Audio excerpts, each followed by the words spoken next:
Bueno, muy buenas tardes, estimados estudiantes. Vamos a dar inicio ahora a uno de los temas también que está en el plan global, que vendrían a ser los tumores del corazón. ¿Ok?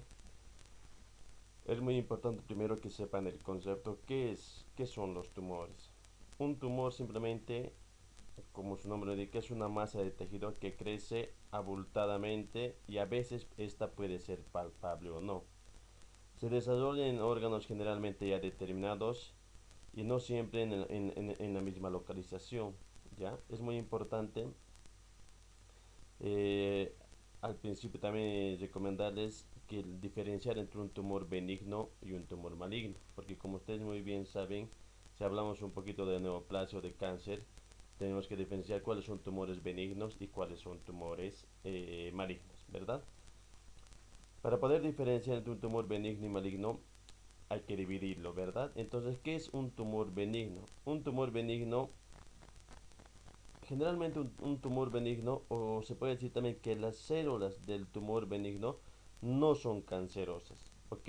Estos suelen crecer solo localmente, es decir, que solo crecen en un lugar. Un ejemplo, si aparece, digamos, un lipoma en la parte dorsal de la espalda, pues solo va a crecer localmente, aumentando de tamaño, pero esta no puede diseminarse o invadir a otros órganos por metástasis. En cambio, las células malignas ya o los tumores malignos ya son considerados cancerosas y por lo tanto ya no están localizados. Estas ya pueden invadir otros tejidos por varias vías de diseminación, por vía hematógena, linfática o por contigüidad. Otra de las diferencias también vendría a ser que los tumores benignos se encuentran encapsulados dentro de su cápsula, mientras ya que los tumores malignos pues ya rompen esa cápsula y ya invaden lo que es al estroma, a las células mesenquimatosas, etc. Entonces, esas pequeñas diferencias es muy importante saberlo para los diferentes tipos de tumores que vamos a, o neoplasias que vamos a ver en las diferentes unidades de aprendizaje. Entonces, ya sabiendo un poquito lo que son los tumores benignos y malignos, pues vamos a entrar ahora a lo que son los tumores propiamente dichos del corazón. Se puede decir que los tumores primarios del corazón pues son muy infrecuentes. En cambio, los tumores metastásicos del corazón también suelen ser infrecuentes porque solamente se presenta un 5% según otros libros y un 10% según otras literaturas. ¿Ok? Entonces es muy importante que sepan que son muy infrecuentes tanto los primarios como también los metastásicos, pero si hablamos cuál es más frecuente, un primario o un metastásico del corazón, pues por ende por ese 5 o 10% los tumores metastásicos son más frecuentes en el corazón. ¿Ok? Entonces, los tumores cardíacos primarios más comunes, ¿cuáles vendrían a ser? Lo vamos a mencionar por orden descendente: los mixomas, fibromas, lipomas, fibroelastomas, rabdomiomas y los angiosarcomas, ¿verdad? Son los tumores benignos más frecuentes, equivalentes, hacen un conjunto, este es entre un 80 a 90% de todos los tumores primarios. Es muy importante también mencionar que los tumores metastásicos que representan el 5%, ¿cuáles son aquellos tumores primarios que metastizan al corazón con mayor frecuencia? Por orden de importancia, los primeros que metastizan al corazón vendrían a ser los melanomas, cáncer de pulmón, entre los más importantes, y entre otras cáncer de mama y otros tumores gastrointestinales. ¿Ok? Entonces, eso es lo que tienen que saber, las diferencias en cuanto a los tumores benignos y malignos, que son muy importantes para el aprendizaje. Entonces, como ya dijimos, los tumores cardíacos primarios son muy infrecuentes, ¿verdad? Entonces vamos a hablar por orden descendente. Primeramente dijimos de los mixomas. ¿Qué son los mixomas? Los mixomas son tumores primarios más comunes del corazón adulto, ¿ok? Son neoplasias benignas que se crecen, o mejor dicho, que proceden de células mesenquimatosas pluripotenciales. Ese es un concepto muy importante, ¿ok? Se suele decir también que se suelen ocasionar por anomalías cromosomas o mutaciones genéticas, específicamente de los brazos largos, del brazo corto 17 y el brazo largo 12. Son muy importantes también mencionar estas características en cuanto a los mixomas, que son muy importantes. Se dice también que alrededor del del 90% de los mixomas se desarrollan ¿dónde? Pues en la aurícula, o también llamado atrio, con una relación aproximadamente de una relación 4:1. ¿Cuál es el lugar más frecuente de los mixomas? Vuelvo a repetir, en un 90% la aurícula izquierda con una relación 4:1. ¿Ok? Hablando un poquito de morfología, que es muy importante saber la morfología. Saben que si hablamos de morfología, pues vamos a dividir en macroscópico y microscópico. Hablando un poquito de la morfología, se puede decir que estos tumores suelen ser pues aislados y ocasionalmente suelen ser múltiples. La región de la fosa oval del tabique interauricular es la localización más frecuente o de preferencia de los mixomas. Ok, entonces eso también es muy importante que tienen que saber a dónde hace predilección el mixoma, pues a la localización que les acabo de mencionar. Ok, se dice también que el tamaño varía ya entre menores a 1 centímetro hasta mayores de 10 centímetros. Suelen ser sésiles y pediculados. Esas otras son de las características muy importantes también. Pueden ser también masas duras o globulares moteadas, ¿ya? Generalmente caracterizado por áreas hemorrágicas translúcidas. Esos también vendrían a ser, también se dice que se caracteriza por síndromes familiares, que no vamos a entrar mucho a detalle, porque si hablamos de síndromes familiares, vamos a hablar de las herencias autosómicas dominantes, herencias autosómicas recesivas, que son muy frecuentes en todas las neoplasias cardíacas. ¿Ok?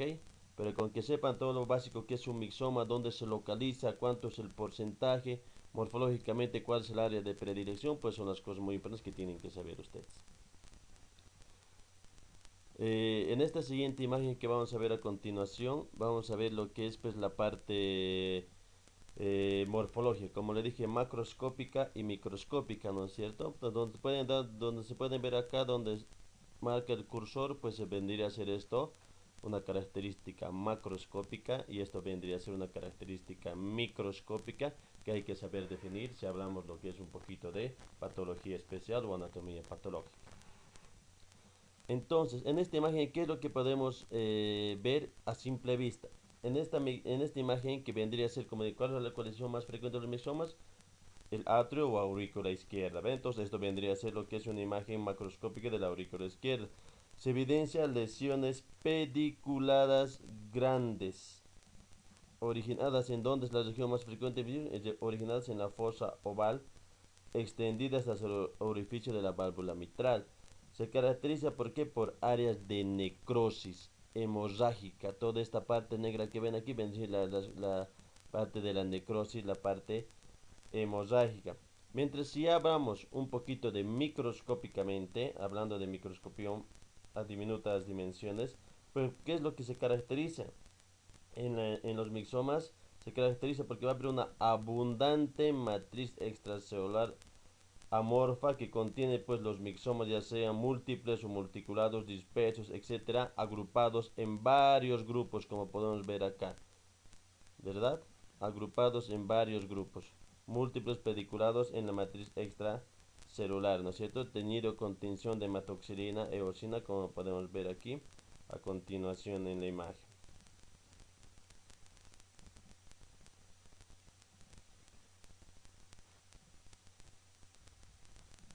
Otro de los tumores también que les acabo de mencionar vendrían a ser los lipomas, que también son muy frecuentes por orden, como les acabo de mencionar, líneas arriba. Entonces, ¿qué son los lipomas? Los lipomas también son tumores benignos localizados, ¿ok? Suelen estar generalmente bien circunscritos, compuestos por células grasas maduras que se suelen desarrollar ¿dónde?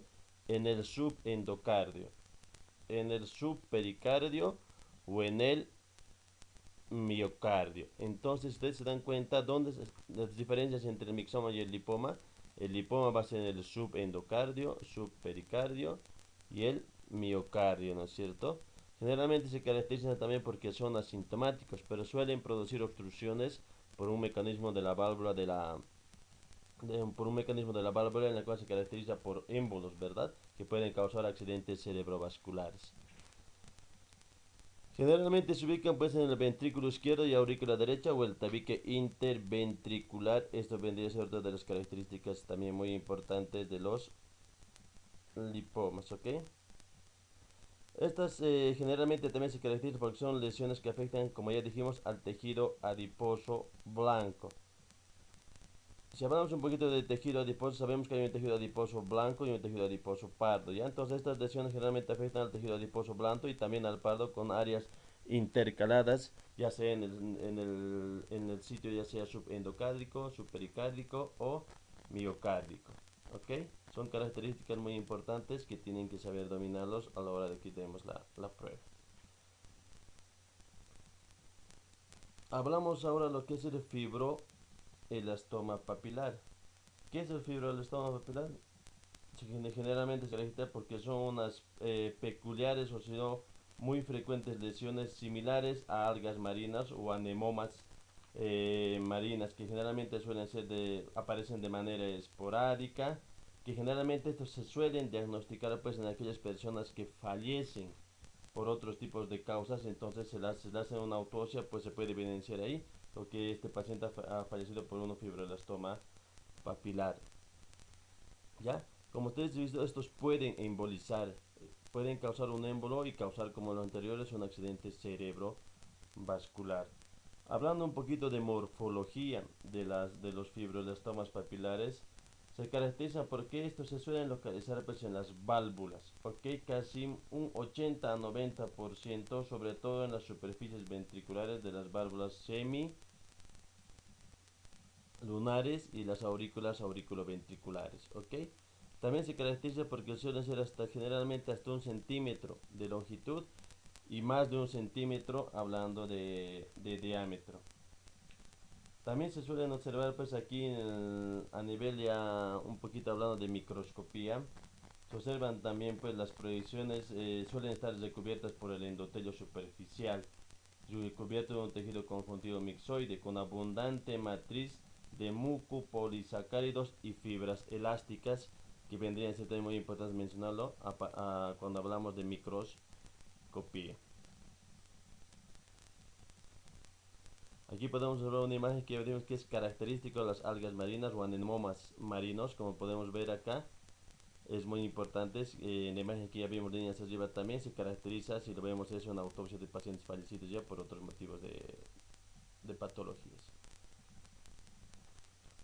Otros de los tumores cardíacos primarios muy frecuentes también vendrían a ser los rhabdomiomas, ¿no es cierto? Que vendrían a ser tumores cardíacos primarios más frecuentes en la edad pediátrica, ¿ok? Entonces los mixomas dijimos que eran más frecuentes en la edad adulta, entonces en pediatría los más frecuentes vendrían a ser los rhabdomiomas, eso también no se olviden, ¿no?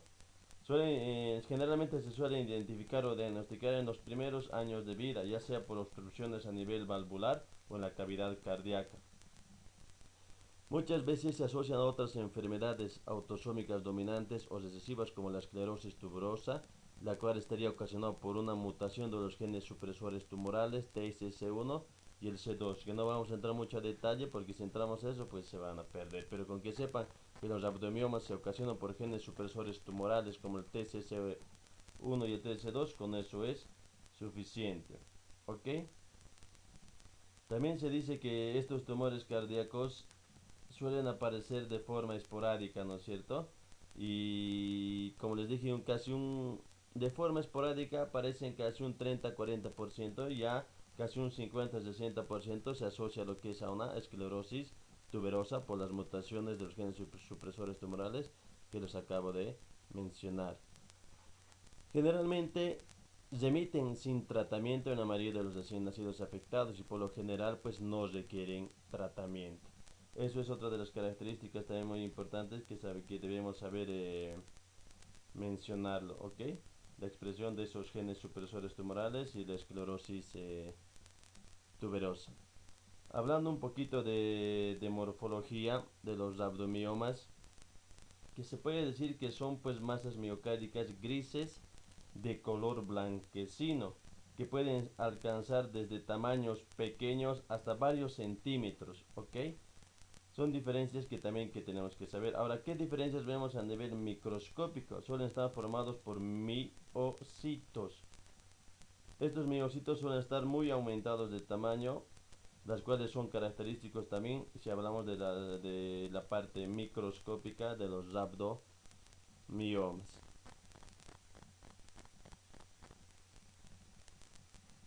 Entonces, como ya les dije, ¿no es cierto? La morfología. Entonces, se caracteriza porque son masas pequeñas a nivel miocárdica de color blanco, blanquecino, que llegan a medir hasta varios centímetros de diámetro. Generalmente suelen ser múltiples en número y afectan generalmente a todos los ventrículos, ¿no es cierto? Que también se caracteriza, como he dicho, porque van a producir o van a afectar tanto la matriz extracelular y causando de las diferentes anomalías, lo que son a nivel microscópico y macroscópico, como podemos ver acá en esta imagen. Otro vendrían a ser lo que son los sarcomas, ¿ok? Generalmente si hablamos de sarcoma, rhabdomyosarcomas, todo lo que son sarcomas ya son interpretados pues como tumores malignos, ¿ya? Entonces, generalmente suelen ser similares hablando de clínica y macro y microscópicamente que los anteriores, pero estos sí ya se los puede considerar como malignos primarios. Generalmente se dice que el angiosarcoma cardíaco ocurre en su lugar de predilección, que vendría a ser el pericardio, que puede causar un aumento del fluido dentro del sacro y de esta manera causar también lo que es un émbolo y causar un accidente cerebrovascular. Entonces es muy importante saber que la terminación sarcomas, angiosarcomas, rhabdomyosarcomas, etcétera, ya vendrían a ser casi tumores primarios, pero malignos. Si hablamos de tumores cardíacos, ya sean estos malignos o benignos, pues tenemos que hablar de un cuadro clínico, ¿verdad? Que como ya dijimos, generalmente los tumores cardíacos hablamos de mixomas en el adulto y los rhabdomiomas pues en edad pediátrica, que son muy frecuentes. Pues ¿por qué se caracteriza? Porque va a haber una insuficiencia cardíaca, va a presentar arritmias cardíacas, hipotensión, la fiebre es muy característico, los dolores, las petequias, los soplos cardíacos, ¿ok? Que son muy importantes mencionarlos y saber distinguir en la edad pediátrica. En la siguiente imagen podemos ver el cuadro clínico que nos puede demostrar en un, en un niño, ¿verdad? Como la sensación de falta de aire, el hinchazón de los tobillos, el cansancio extremo, incluso con solo hacer un poco de ejercicio, pues el niño ya se está cansando, no juega, no hace sus actividades diarias, lo que hace un niño realmente jugar. En este caso el niño se encuentra hipoactivo, ¿no es cierto? Presentan también a nivel respiratorio tos, sibilancias que pueden agravarse con cuadros de neumonía, dificultades respiratorias, disnea, ya sea grado 1, grado 2 o grado 3. Y lo más importante también que vendría a ser la falta de apetito o pérdida del apetito, ¿ok? A nivel cardíaco, ¿qué sintomatología podemos encontrar? Es lo clásico que podemos encontrar, es un dolor a nivel del pecho, caracterizado también por taquicardia, ¿ok? Falta de aliento, o sea, es como si estuviese cansado todo el día y por lo tanto va a tener náuseas, vómitos, mareos, e incluso va a tener tinnitus también a nivel otorrinolaringológico. Entonces es muy importante saber el cuadro clínico de estos tumores en la infancia. ¿Ok? ¿Cómo se puede diagnosticar? Ya sean tumores benignos o malignos, ya sean cardíacos o otro tipo de tumores. Pues la prueba de imagen más importante se puede decir que tenemos que pedir un ecocardiograma. Porque ustedes saben muy bien, si un paciente presenta un derrame pericárdico, pues tenemos que pedir lo que es un ecocardiograma y no así un electrocardiograma, porque tienen que saber las diferencias entre un electrocardiograma y un ecocardiograma. Un electrocardiograma simplemente ve los impulsos eléctricos, ¿verdad? De las ondas QRS, onda P, onda Q, etc. Mientras el ecocardiograma ya podemos ver las estructuras morfológicas del corazón. Es por eso que cuando un paciente debuta con derrame pericárdico, pues no vamos a pedir un electrocardiograma, ¿no es cierto? Si queremos ver la cuantía del derrame, pues tenemos que pedir un ecocardiograma. Y siempre hay que pedir lo que es una radiografía de tórax PA y posterior. ¿Por qué? Por el mismo cuadro de sintomatología que puede presentar, como ya dijimos, tos, sibilancias, estertores crepitantes que pueden causar con una neumonía. Pues y cómo nos damos cuenta con ese diagnóstico, pues con este simple estudio de gabinete que es la radiografía de tórax. Cuando ya sospechamos lo que es ya una infiltrado a nivel pulmonar, un infiltrado a nivel abdominal, o cuando ya vemos que hay problemas ya que no se pueden ver, digamos bien en el ecocardiograma también, pues se pide ya pues estudios de gabinete más sofisticados, como cuáles, como la TAC o también conocido como tomografía axial computarizada. Y por último, algo más superior a la TAC vendría a ser la resonancia magnética nuclear, ¿verdad? Si queremos sacar otro más superior con mayor detalle, pues tenemos que pedir lo que es un PET-CT.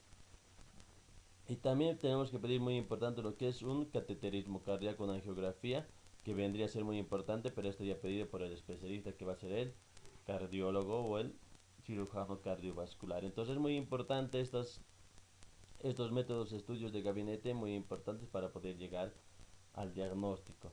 Siempre no se olviden, por favor, como siempre les he ido recalcando, para llegar a una sistemática diagnóstica, cuando se los pregunta qué es sistemática diagnóstica, pues no me van a decir ecocardiograma, ¿verdad? Pues cuando se los habla de sistemática diagnóstica, pues me tienen que empezar a mencionar qué es la anamnesis, ¿no es cierto? En la anamnesis me dicen todos los factores de riesgo, factores predisponentes, antecedentes personales patológicos, antecedentes familiares, etcétera.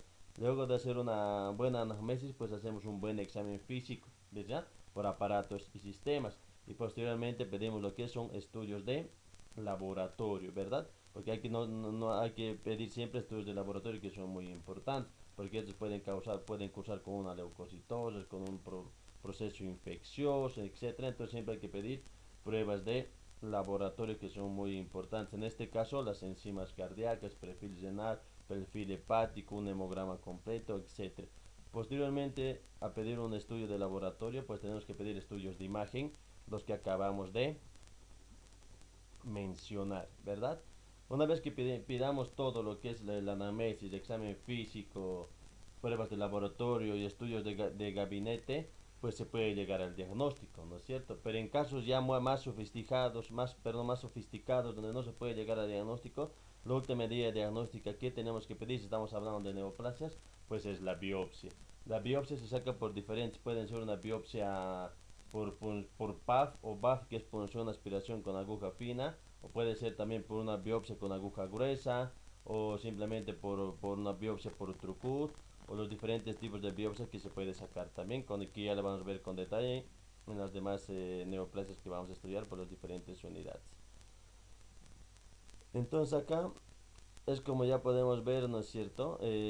Un estudio donde se puede ver las diferentes cámaras a nivel del corazón, el ventrículo izquierdo, ventrículo derecho, las aurículas derecha y la aurícula izquierda, donde nos orientan lo que es a tener pues un derrame pericárdico o arritmias cardíacas, etcétera. Pues aquí ya podemos ver, como ya les dije, el estudio más sofisticado que vendría a ser la tomografía, ¿verdad? A nivel de la tomografía podemos ver ya pues con mayor detalle todo lo que es la irrigación linfática, los vasos, los nervios, las arterias, pues podemos ver ya con mayor detalle en este estudio que vendría a ser la tomografía axial computarizada.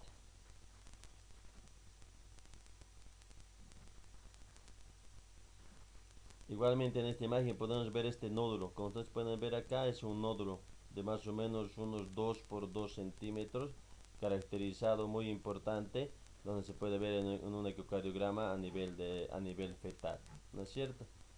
A nivel del ventrículo izquierdo. Bueno, el tipo de tratamiento para el tumor cardíaco depende pues de la ubicación del tumor, depende del tamaño del tumor y si éste ha realizado o no ha realizado metástasis. Puede determinar que el tumor puede ser extirpado. El tumor puede ser extirpado siempre y cuando que éste no haya hecho metástasis, ¿verdad? Pero siempre el gol estándar, el tratamiento gol estándar de cualquier tipo neoplásico maligno es la cirugía, ¿ok?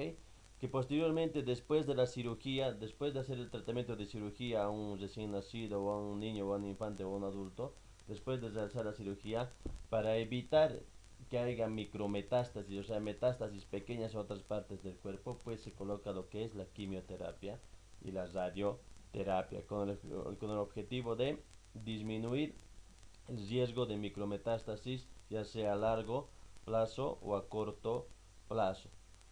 Entonces también se pueden utilizar como tratamientos aparte de la cirugía, la quimioterapia y la radioterapia, hablando de neoplasias.